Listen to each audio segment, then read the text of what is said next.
এই যে কিছুদিন আগে আমার ভাই শহীদ শরীফ উসমান বিন হাদি চলে গেল, শেষ নামাজটাও ছিল জামাত। এখন যুবকরা স্লোগান দেয় এক হাদি চলে গেছে তো কি হয়েছে, লক্ষ কিলা স্লোগান, লক্ষ লক্ষ হাদি হাদি হাদি, এগুলো 1 শতাব্দীতে একজন হয়। হাদি আজকে এই জায়গায় এমনি এমনি যায় নাই। আহারে মাত্র 31-32 বছরের জীবন, কিন্তু এই অল্প হায়াতে এমন এমন কাজ করে গিয়েছে, বাংলাদেশ যতদিন থাকবে ইতিহাসের পাতায় আমার ভাই উসমান হাদির নাম থাকবে।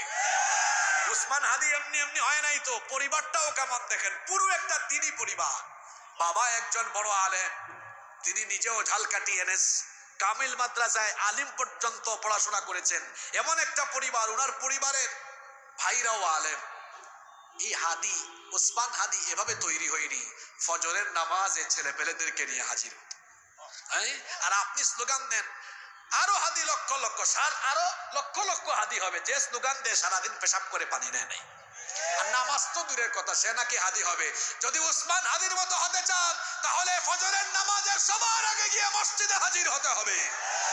আমার ভাই হাদির জন্য আলেমরা দোয়া করেছেন, আলেমরা দোয়া করছেন। আজকে ওই জায়গায় এমনি এমনি পৌঁছায় নাই। 5 ওয়াক্ত নামাজের আমল তার মধ্যে ছিল, ছিল কি ছিল না?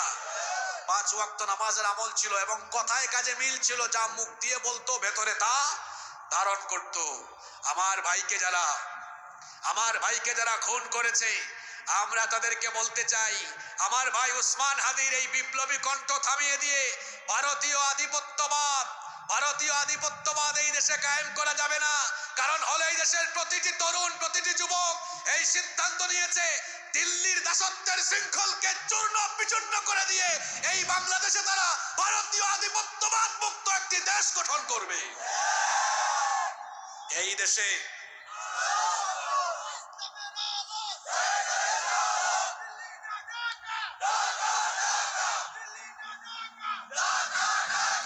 আমার ভাই শরীফ উসমান শহীদ হয়ে গেছে, এতদিন হয়েছে, আরে এখনো খুনিদের কোনো হদিস পাওয়া গেল না।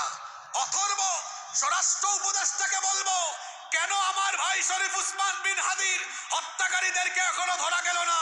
জাতি এই প্রশ্নের পরিষ্কার উত্তর জানতে চায়। নাকি উপর থেকে মশারি ফালায়া, এটা একটা রূপক কথা, মশারি ফালায়া যেমন আমরা মানুষকে মশা থেকে সেভ করি, আপনারাও কি উপর থেকে কোনো এরকম মশারি ফালাইছেন নাকি, যাতে করে সত্যিকারের আসামিরা তারা যেন ঢাকা পড়ে? এর অ্যাকাউন্টে এত টাকা লেনদেন হলো, ব্যাংকে স্টেটমেন্ট বের করে কারা দিল, কখন দিল, এরা কারা, ওদের প্রত্যেকটাকে ধরে ধরে এনে জিজ্ঞাসাবাদ করা লাগবে। ইস্যুর পরে ইস্যু চাপা পড়ে যায়। আমার ভাই শরীফ উসমান বিন হাদি যুগ যুগ ধরে আমাদের হৃদয়ে বেঁচে থাকবে। শহীদরা মরে না, তারা মরেও অমর হয়ে থাকে, ঠিক না বেঠিক? আমরা দোয়া করছি, আল্লাহ আমার ভাই শরীফ উসমানকে তুমি শাহাদাতের সর্বোচ্চ মর্যাদা দান করে দাও। আল্লাহর পথে যারা জীবন দিল, তাদেরকে মৃত বলো না। ন্যায়ের পথে যারা শহীদ হয়, তরুণ যুবকদেরকে মৃত্যু ভয় দেখিয়ে লাভ নেই, কারণ মৃত্যুকে আমরা পরোয়া করি না। যদি মৃত্যুকে আমরা পরোয়া করতাম তাহলে 24শে জুলাইও আমরা মৃত্যুকে ভয় করতাম। যখন প্রকাশ্যে গুলি করা হয়েছে, পাখির মতো হত্যা করা হয়েছে, তখনও এই দেশের যুবকেরা সিনাকে টান টান করে গুলির সামনে দাঁড়িয়েছিল। যারা এভাবে গুলির সামনে সিনা টান করে দাঁড়াতে পারে, এরা মৃত্যুকে তো ভয় করে না, এরা শাহাদাতকে ভালোবাসে।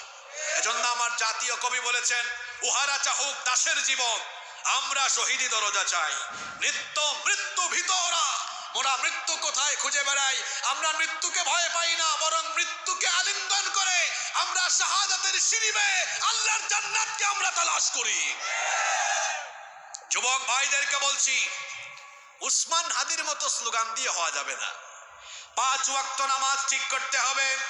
রাতের বেলা অনলাইন গেমস, ফেসবুকে গার্লফ্রেন্ডের সাথে চ্যাটিং বাদ দিয়ে রাতের বেলা তাহাজ্জুদের জায়নামাজে দাঁড়াতে হবে।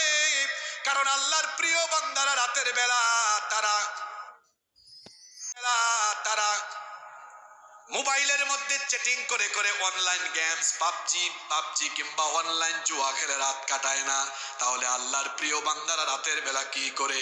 আল্লাহ এটা সূরা ফুরকানে বলেই দিয়েছেন, ওয়া ইবাদুর রহমানিল্লাযীনা ইয়ামশুনা আলাল আরদি হাওনা ওয়া ইযা খাতাবাহুমুল জাহিলুনা ক্বালু সালামা। এরপরে আল্লাহ বলছেন, ওয়াল্লাযীনা ইয়াবিতুনা লিরাব্বিহিম সুজ্জাদাও ওয়া কিয়ামা। রহমানের বান্দা এবং আল্লাহর প্রিয় নৈকট্যশীল জান্নাতি বান্দা হলো তারা শেষ রাতে রুকু আর সাজদা দিয়ে রাত কাটায় যারা।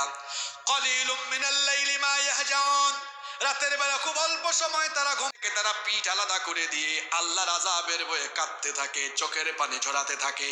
ওই চোখের পানির ফোঁটা আল্লাহর বড় পছন্দ, যেই চোখের পানি আল্লাহর ভয়ে চক্ষু থেকে ঝরে ঝরে পড়ে। ও যুবক, তোমার অবস্থা তো আমরা জানি। তুমি রাতের বেলা তোমার গার্লফ্রেন্ডের ছেকা খাও কিনা এই জন্য কানতে কানতে বালিশ ভিজায় দাও। গার্লফ্রেন্ডের ছেকা খাওয়া চোখের পানির ফোঁটার কোনো দাম আল্লাহর কাছে? কিন্তু শেষ রাতে আল্লাহর আযাবের ভয়ে, জাহান্নামের ভয়ে যেই যুবক চোখের পানি ঝরায়, ওই যুবকের সব গুনাহ যিনি মাফ করে দেন তিনি কে?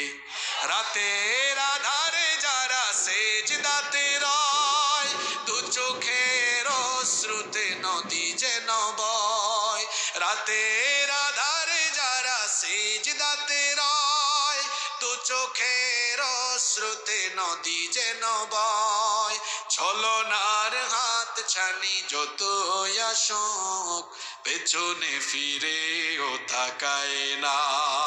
যাদের হৃদয়ে আছে আল্লাহর ভয়, তারা কভু পথ ভুলে যায় না।